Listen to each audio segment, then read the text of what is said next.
Ang mensahe ng NBI ay simple. No one is above the law. Patutupad natin ang batas, gaano man karaming layer o pagtatago, susundan ng NBI ang kontrol hanggang sa tunay na may hawak nito. Para po sa mga biktima ng human trafficking, hinahain natin ang mga sumusunod sa mag-asawang Michael at Julie Defensor.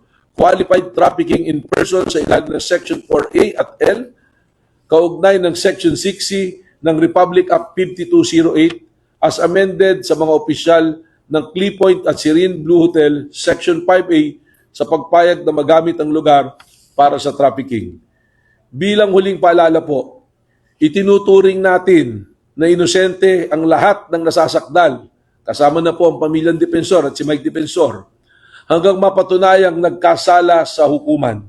Ang mga ito ay natuklasan at rekomendasyon ng NBI sa ilalim ito sa isang preliminary investigation at paglilitis sa korte. So maraming salamat po.